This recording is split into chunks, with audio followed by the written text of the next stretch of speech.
বার্ষিক পরীক্ষায় একটি শ্রেণীর 46% ছাত্রছাত্রী অঙ্কে ফেল করে, 29% ছাত্রছাত্রী ইংরেজিতে ফেল করে এবং 25 জন ছাত্রছাত্রী উভয় বিষয়ে ফেল করে। তাহলে ওই শ্রেণীর মোট কতজন ছাত্রছাত্রী উভয় বিষয়ে পাশ করে? এখানে যদি বলি মোট ছাত্রছাত্রী 100 জন, তাহলে তার মধ্যে অঙ্কে ফেল করেছে 46 জন। অর্থাৎ আমি যদি বলি এই বৃত্ত দিয়ে অঙ্কে ফেল করা ছাত্রছাত্রীদের বোঝানো হচ্ছে, তাহলে এই বৃত্তের মধ্যে আছে হচ্ছে 46 জন। এটা কোন বিষয়? এটা হচ্ছে অঙ্ক বিষয়। এবং 29 জন ছাত্রছাত্রী ইংরেজিতে ফেল করেছে। তাহলে আরেকটা বৃত্ত দিয়ে যদি আমি ইংরেজিকে দেখাই, তাহলে এখানে আমি বলতে পারি এই বৃত্তের মধ্যে আছে হচ্ছে 29 জন। এখন এই যে দুটো বৃত্তের এই যে কমন রিজন, অর্থাৎ দুটো বিষয়ে ফেল করেছে।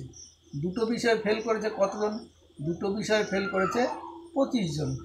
তাহলে আমি এই কমন রিজনের মধ্যে আমি বলতে পারি যে অঙ্কেও ফেল করেছে আবার ইংরেজিতেও ফেল করেছে, এরকম ছাত্রছাত্রী হচ্ছে 25 জন।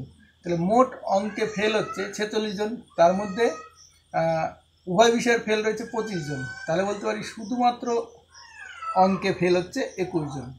আবার ইংরেজিতে মোট ফেল হচ্ছে 29 জন, তার মধ্যে উভয় বিষয়ের ফেল কত? উভয় বিষয়ের ফেল হচ্ছে 25। তাহলে বলবো শুধুমাত্র ইংরাজিতে ফেল হচ্ছে 4 জন। এই যে 4 আর 25 29, আবার এখানে 21 আর 25 হচ্ছে 46। এইবার তাহলে মোট ফেল কত হলো?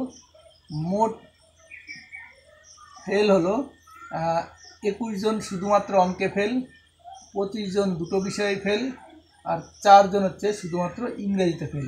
তাহলে মোট কত হলো? 21, 25 আর 4 যোগ করলে হবে 50। তাহলে মোট ফেল হচ্ছে 50 জন। এখন আমি বলেছিলাম ওই শ্রেণীতে মোট ছাত্রছাত্রী হচ্ছে 100 জন। অর্থাৎ এই আয়তক্ষেত্র দিয়ে যদি ওই ক্লাসের সকল ছাত্রছাত্রীকে বোঝায়, তাহলে বলবো এই আয়তক্ষেত্রের মধ্যে মোট 100 জন রয়েছে। তার মধ্যে এই 21, 25 আর 4 যোগ করে 50 জন, এটা মোট ফেল, বা বলতে পারি কমপক্ষে একটা বিষয়ে ফেল। তাহলে বাকি থাকলো কত? এই 100 থেকে যদি এই 50 বিয়োগ দিই, তাহলে পরে থাকলো 50।